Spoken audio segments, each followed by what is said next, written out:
상당히 오래전 일입니다. 우리나라 사람들이 모두 놀란 일이 있었습니다. 이렇게 우리를 놀라게 한 이 사람은 매우 큰 부잣집에만 들어가서 아주 값비싼 보석들을 훔쳤습니다. 제 기억으로는 그 훔친 물건 중에 이른바 물방울 다이아몬드라는 우리 같은 일반인은 이름도 처음 듣게 된 무척 비싼 보석도 있었습니다. 그런데 이상한 일은 그렇게 보석을 잃어버린 많은 사람들이 자신이 도적 맞은 일을 경찰에 신고하지 않았다는 점입니다. 그래서 사람들은 아마도 그들이 부정한 방법으로 재물을 모았기 때문에 신분을 숨기려고 신고하지 않았을 것이라고 생각들 하였습니다. 어쨌든 이 사람이 결국 잡혔고 그가 그렇게 크게 도적질한 일들이 거의 낱낱이 드러났습니다. 그래서 신문에서는 이 사람을 대도, 큰 도둑이라고 이름하였습니다. 이 사람이 감옥에 갇혔습니다. 세월이 한참 지나서 감옥에서 풀려납니다. 그런데 그가 감옥에 있는 동안 예수님을 믿어서 새 사람이 되었다고 해서 신문이 다시 한번 크게 보도했습니다. 그러자 어떤 경비회사에서 그의 경험을 살려 도둑을 막으려고 그를 채용했습니다. 그러던 얼마 후에 그 경비회사가 책임을 맡은 건물에 도둑이 들어서 매우 중요한 물건들을 잃어버렸습니다. 도둑은 잡혔습니다. 예수님을 믿어 새 사람이 되었다는 바로 그 사람이었습니다. 또 한 번 세상이 놀랐습니다. 어째서 이 사람은 또 도적질을 했을까? 예수님을 믿어 새 사람이 되었다는 것이 거짓말일까? 거짓말일 수도 있을 것입니다. 그러나 참말이라고 할지라도 그 사람은 도적질을 할 수밖에 없습니다. 왜냐하면 예수님을 믿어 새 사람이 되었다 할지라도 자신을 키우지 못했기 때문입니다. 새 사람이 되면 그 순간 즉시 완전 무결한 사람이 되는 것이 아닙니다. 사람이 태어나면 아기로 태어납니다. 아기가 완전 무결하지 않죠. 이렇듯 예수님을 믿어 새 사람으로 거듭나도 역시 비유적으로 말하면 아기로 태어나는 것입니다. 그렇기 때문에 새 사람에게는 중요한 책임이 있습니다. 아기가 부지런히 먹고 운동하여 크듯이 새 사람도 자기 자신을 계속해서 키워야 할 책임이 있습니다. 그렇지 않으면 새 사람이 되어도 이전과 별 차이가 없습니다. 나이만 어른이지 애들처럼 유치한 어른들을 덜어 보게 됩니다. 자신을 갈고 닦아서 인품을 키우지 않았기 때문입니다. 새 사람도 인품을 키우지 않으면 예수님을 믿지 않을 때와 같은 옛사람의 성질을 그대로 갖고 있을 수밖에 없습니다. 그래서 햇수로는 예수님을 오래 믿었는데도 하는 말마다 거칠고 뾰족해서 남을 자주 다치게 합니다. 지나치다 싶을 정도로 남보다 심하게 마음에 상처를 입습니다. 자기 유익에 따라 주로 움직입니다. 자기 마음에 안 들거나 기분이 나쁘면 아무에게나 욕하고 악을 씁니다. 마음 내키는 대로 하룻마트 선택하여 물건 사듯이 교회마저 자기 마음대로 옮겨 다닙니다. 이런 사람들은 정말 새 사람이라고 할지라도 안타깝게도 자신의 인품을 키우지 않았기 때문에 그렇게 행동할 수밖에 없습니다. 아기가 자라면서 가장 우선적으로 하는 중요한 일은 부모와 친밀한 관계를 맺으면서 말을 배우는 것입니다. 아기들은 계속 말을 듣습니다. 귀가 트일 때까지 계속 듣습니다. 그리고 이렇게 해서 귀가 트이면 말을 조금씩 하게 됩니다. 이처럼 듣기와 말하기, 이것이 인간에게 가장 기초적이고 매우 중요한 교육입니다.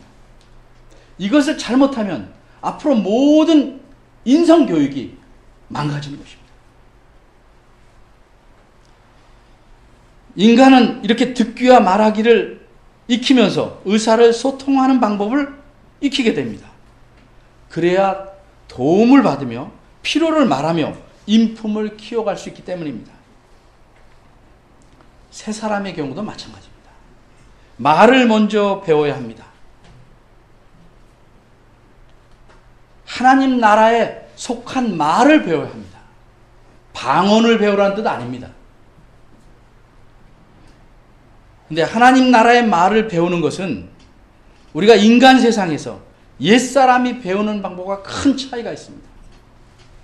새 사람은 의사소통하는 방법을 배우거나 익히는 것이 아닙니다. 의사소통하는 태도를 배우는 것입니다. 즉 듣는 태도, 말하는 태도를 배우는 것입니다. 하나님께서 이처럼 새 사람을 이런 방법으로 인품을 키워가도록 정하셨기 때문입니다. 우리 오늘 읽은 본문의 18절에 보시면 물론 비유적인 표현이지만 하나님께서 우리를 낳으셨다 이렇게 말씀합니다. 생물학적으로 낳으신 것이 아니라 진리의 말씀, 즉 하나님 말씀으로써 우리를 아기로 태어나게 하셨다는 말입니다. 이래서 믿는 자는 누구나 새 사람으로 태어납니다. 그러나 어른으로 태어나는 게 아니라 아기로 태어납니다. 육신의 나이는 많다 할지라도 새 사람으로는 다 아기부터 시작합니다. 베드로도 그랬고 요한도 그랬고 이 편지를 쓴 야고보도 그랬습니다. 저도 그렇고 여러분도 그렇습니다. 모든 이 세상에 존재하는 하나님의 은혜로 태어나는 새 사람들은 다 아기로 태어납니다.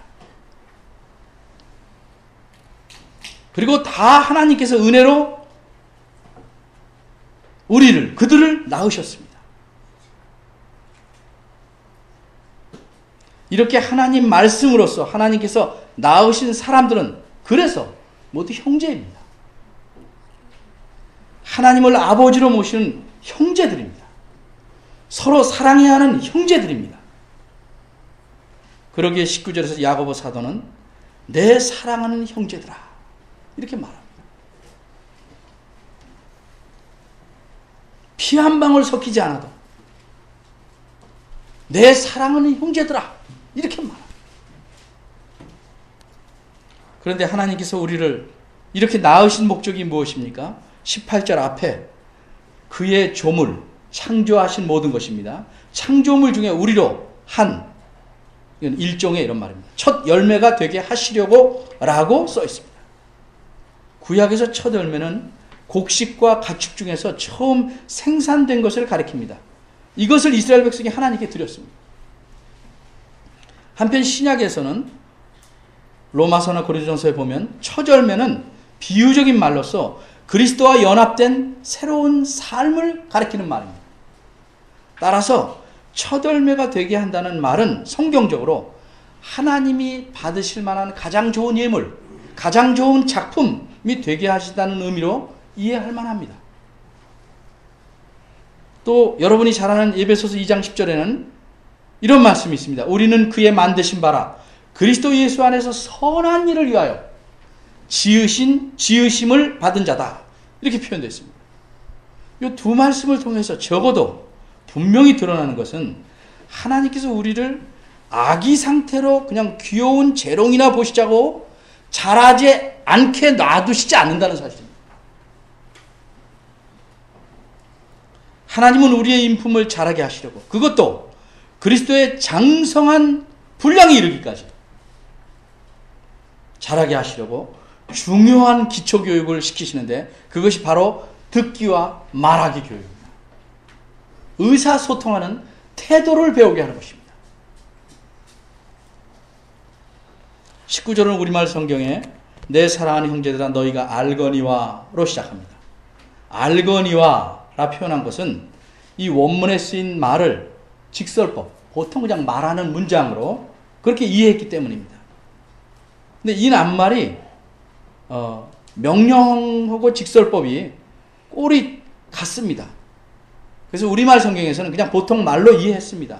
그러나 대부분 번역본에서는 알아라! 내 사랑하는 형제들아라고 표현합니다. 알아라! 명령으로 이해했습니다. 이제 내가 말할 중요한 사실을 반드시 알아라! 하는 명령으로 이해하고 있습니다. 그럼 무엇을 알아야 할까? 그 사실이 무엇인가? 그것은 그 아래에 있는 것입니다. 사람마다 듣기에는 빨라야 하고 말하기는 천천히 해야 하고 성내기에도 천천히 해야 한다는 사실입니다. 이것에 대해 하나씩 생각해 보기로 합니다. 첫째로, 듣기에 빠르다는 것은 무슨 뜻일까? 여기서 빠르다는 것이 단순히 속도를 말하는 것이라면 상대방이 매우 천천히 말할 경우에는 내가 빨리 못 듣죠. 여보세요. 이렇게 천천히 말하는데 어찌 빨리 들을 수 있겠습니까? 답답할 뿐이지. 그럴 경우에는 빨리 들으려고 해도 상대방이 말하는 속도 때문에 그럴 수가 없습니다. 따라서 이런 식으로 이해하는 것은 의미가 통하지 않습니다. 우리말에도 눈치가 빠르다 하는 말이 있는데 상황을 빨리 잘 파악한다는 비유적 의미입니다. 비슷하게 듣기 빠르다는 것은 빨리 이해하고 이해한 대로 즉시 행한다는 의미입니다. 그러나 혹시 어떤 사람들이 듣기 빠르다는 말을 단순히 듣는 일만 빨리 하는 것이라고 오해할까봐 22절에서는 다시 너희는 도를 행하는 자가 되고 듣기만 해서 자신을 속이는 자가 되지 말라고 경고합니다. 그러면 무엇을 듣기에 빨라야 할까? 바꿔 말해서 무엇을 빨리 이해하고 이해한 대로 즉시 행해야 하는가? 물론 어떤 학자들은 다른 사람의 말이라고 생각합니다. 일리가 있습니다. 그러나 다른 사람의 말을 들을 때마다 즉시 그 말대로 행할 수는 없습니다. 사람의 말은 빨리 이해하는 것은 좋으나 행할 때에는 곰곰이 따져보고 그렇게 행해야 되는지 아닌지를 판단하고 하는 것이지 무조건 즉각적으로 시행할 수는 없습니다. 글은 언제나 문맥에 따라 앞뒤를 살펴서 이해하는 것이 바람직합니다.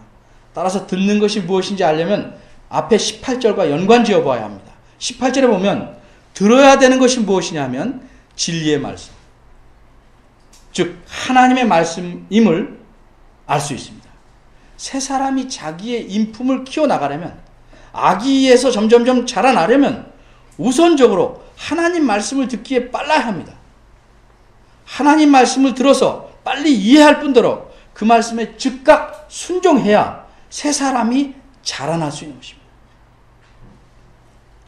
새 사람이 자라나는데, 새 사람의 인품이 자라나는데 다른 길은 없습니다. 오직 하나님의 말씀뿐입니다.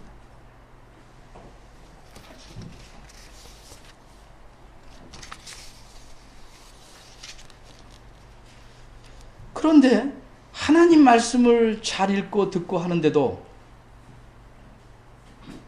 잘 안 자라나는 이유는 무엇일까?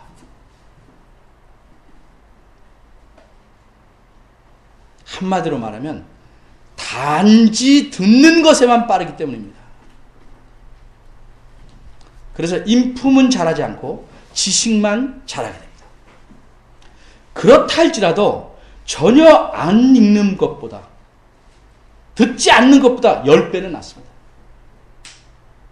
왜냐하면 지식으로 쌓인 하나님 말씀에 언젠가 순종하면 되기 때문입니다. 쉬운 예를 들면 날이 흐릴 때 우산을 들고 나가는 것이 불편하지요. 그래도 안 갖고 나가는 것보다 홀딱 비를 맞을 가능성은 거의 없습니다. 말을 뒤집어 했나요? 비를 맞지 않을 가능성이 높다는 말이죠.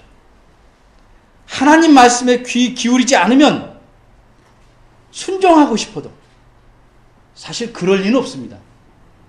쌓아놓은 지식이 없어서 어떻게 순종할지를 모르게 됩니다.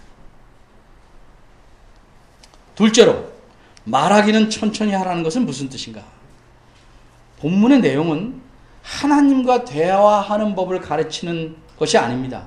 새 사람이 자라나는 방법, 그 길을 가르치고 있습니다. 따라서 말하기란 하나님께 기도하기를 뜻하는 것으로 보기는 무리합니다. 사람들 간에 말할 때 어떤 태도로 해야 하는가를 말씀하고 있는 것입니다. 서양 속담에 말이 많은 사람은 남의 말을 듣기가 매우 힘들다고 합니다. 근데 말하기를 천천히 하려면 먼저 남의 말을 잘 들어야 합니다. 그게 전제되어 있는 것입니다. 급하게 자신의 말만 하면 남의 말을 놓칩니다. 잠언 29장 20절에 내가 언어에 급한 언어에 자기 말하기에 급한 사람을 보느냐, 그보다 미련한 자에게 차라리 소망이 있다 라고 말할 정도로 말하기에 급한 사람은 매우 미련한 사람으로 표현합니다. 이렇듯 말을 급히 하는 것은 그 사람의 미련함을 드러내는 일입니다. 사람이 얼마나 성숙했는가는 그 사람의 말에서 가장 먼저 드러납니다. 말하는 태도와 어휘에서 그 사람의 인품이 드러납니다. 종종 어떤 이는 청중을 웃기려고 남을 헐뜯거나 듣기 거북한 말을 합니다. 또 어떤 이는 좌우 가리지 않고 함부로 말을 해댑니다. 그러나 말을 할 때는 남을 배려하여 신중하게 혹 권면하는 말을 할 때라도 가급적 상처가 날 수밖에 없지만 가급적 상처가 적도록 신경을 써야 합니다. 수술 부위가 가장 적도록 메스를 대야 됩니다. 수술한다고 아무데나 그을 수는 없습니다. 이것이 말하기를 더디, 즉 천천히 하라는 뜻입니다. 사람들의 관계가 금이 가고 틀어지는 이유는 의사소통이 안 되기 때문이 아닙니다. 의사소통하는 태도 때문입니다. 언어가 잘 안 통하는 외국인에게도 우리가 돕고 이해하려는 마음만 가지면 얼마든지 의사소통이 됩니다. 필요한 만큼 됩니다. 그러나 같은 언어를 사용하는 사람들일지라도 태도에 문제가 있으면 이 말한 대로 듣기를 속히 하지 않고 말하기를 빨리 하고 이러면 태도에 문제가 있으면 의사가 불통되고 맙니다. 어떤 책에 이런 말이 있습니다. 자신은 하고 싶은 말은 무엇이든지 거침없이 하면서 남들은 자기에게 상처될 말은 전혀 하지 못하게 한다.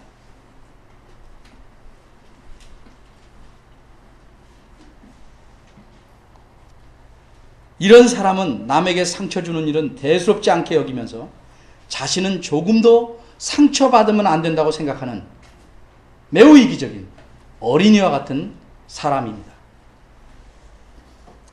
또 하나 더디 천천히 해야 할 것이 있습니다. 성내는 일입니다. 화내는 일입니다. 의사소통하는 태도에 문제가 생기면 화가 납니다. 나는 좋은 태도로 말하려고 애쓰는데 상대방은 기회만 있으면 비꼬고 뒤틀고 비웃습니다. 나는 진정으로 권면하는데 상대방은 그렇지 않다고 생각해요. 거칠게 반응을 보입니다. 이럴 때는 화가 납니다. 말에 조금 잘못했는데 상대는 내가 몇 배나 치욕적인 말로 크게 되갚습니다. 이럴 때 정말 성이 날 수밖에 없습니다. 그래도 급하게 성을 내면 안 됩니다. 성이 나면 격한 말을 하게 되고 다시 악순환이 생깁니다. 너나 잘하세요. 이거 유행되는데 안 쓰면 좋은 말입니다.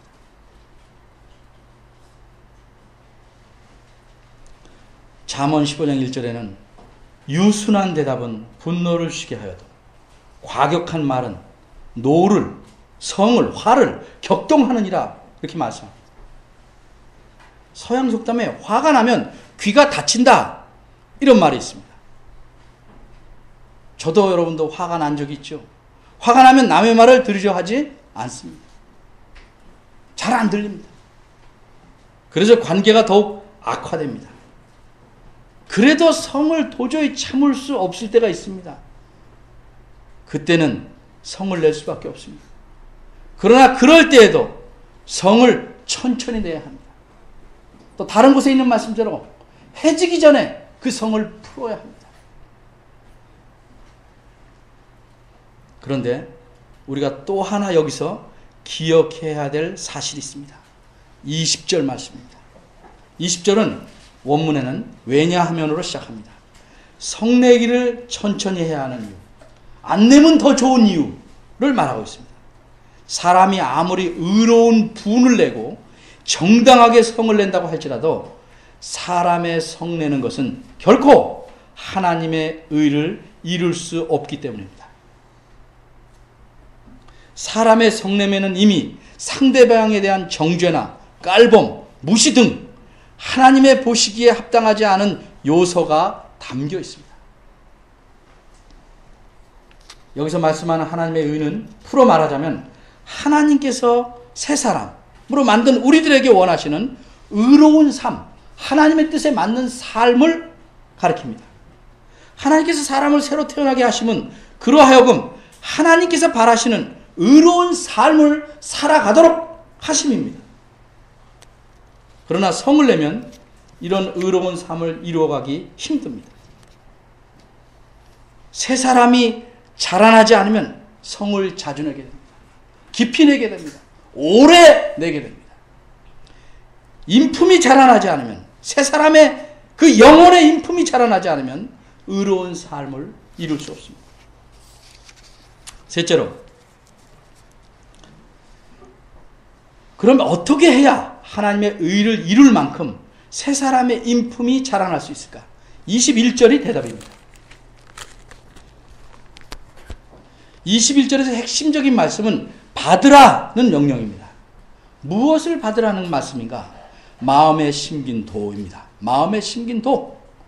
즉, 새 사람의 마음에 심겨진 하나님 말씀을 가리키는 것입니다.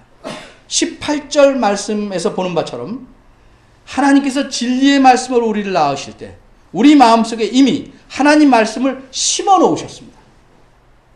이렇게 하나님 말씀이 우리 마음에 뿌리 내려져 있기 때문에 엄밀히 말해서 우리는 그 이후에 계속해서 하나님 말씀을 듣기에 빠를 수 있는 것입니다. 그 말씀을 듣고 행할 수 있는 것입니다.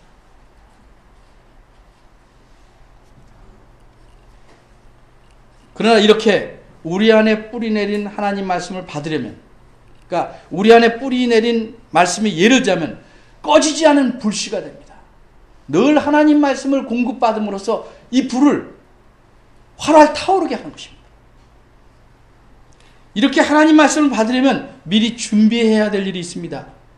내가 가진 그릇으로 새 것을 받으려면 이 안에 있는 그릇은 내버려야 됩니다. 치워야 합니다. 이렇듯 우리 마음에, 우리 영혼에 새 사람을 자라나게 할 말씀을 받으려면 내 마음에 담겨있던 것을 버려야 합니다. 예수님께서 이렇게 말씀했습니다. 악한 자는 그 쌓은 악에서 악을 내나니 이는 마음에 가득한 것을 입으로 말함이니라. 우리는 새 사람일지라도 아직 어린아이입니다. 옛 습성을 거의 그대로 갖고 있습니다. 이 습성들은 한마디로 모두 더러운 것입니다. 탐욕과 거짓과 속임과 시기와 외식과 악독과 미움과 비방하는 말들입니다. 이것들이 마음 한구석에 조금 있는 정도가 아니라 넘칠 정도로 가득 차 있습니다. 그런데 마음의 악은 한 번 대청소한다고 소멸되지 않습니다. 이것은 잡초나 먼지 같습니다. 어느새 돌아서면 자라나고 어느새 돌아서면 쌓입니다. 날마다 이 모든 것들을 뽑아내고 청소하지 않으면 하나님 말씀을 지속적으로 받기에 힘듭니다. 우리가 이런 것들을 내버리지 않기 때문에 하나님 말씀을 읽어도 설교를 들어도 성경 공부를 해도 그 말씀이 마음에 받아들여지지 않습니다. 따라서 사람의 마음이 변하지 않습니다. 그대로 하기로 했습니다. 하나님 말씀을 받으려면 모든 악한 것들을 우리 마음속에서 뽑아내버려야 할 뿐만 아니라 말씀을 받는 태도가 몹시 중요합니다.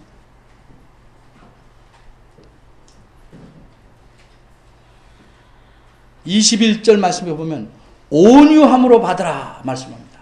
온유함이라는 게 뭘까? 그저 부드러움이 온유함이라고 성경은 가르치지 않습니다. 한마디로 온유함은 예수님이 지니셨던 성품입니다. 예수님의 성품. 예수님이 뭐라고 그랬습니까? 나는 마음이 온유하다. 내게 와서 배우라.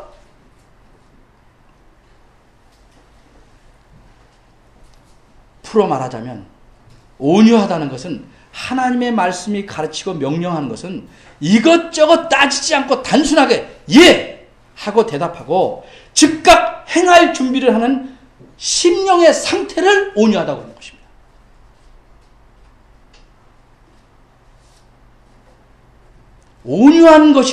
온유한 마음은 하나님 말씀이라면 무조건 순종하려는 마음가짐입니다.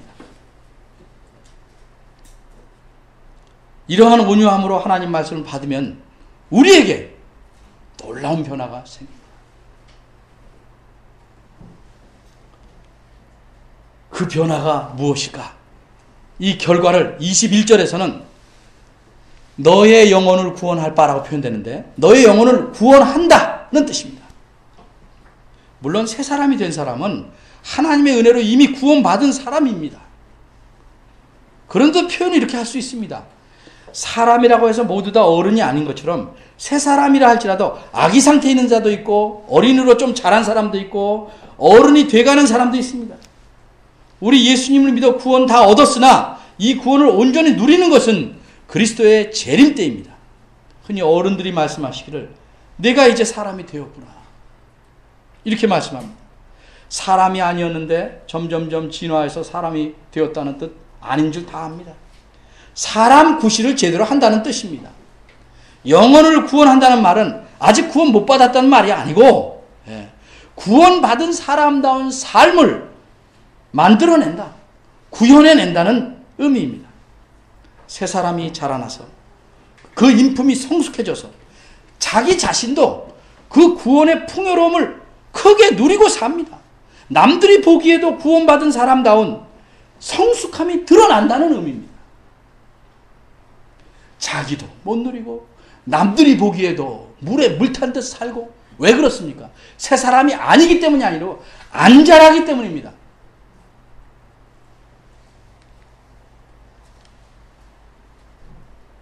묻습니다.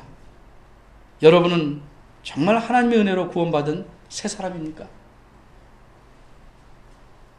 그런데 어째서 옛사람의 추구하던 즐거움에 발을 담궈야 웃을 수 있고 내 안에 달라붙은 탐욕이 살찌는 것을 보아야 기뻐할 수 있습니까?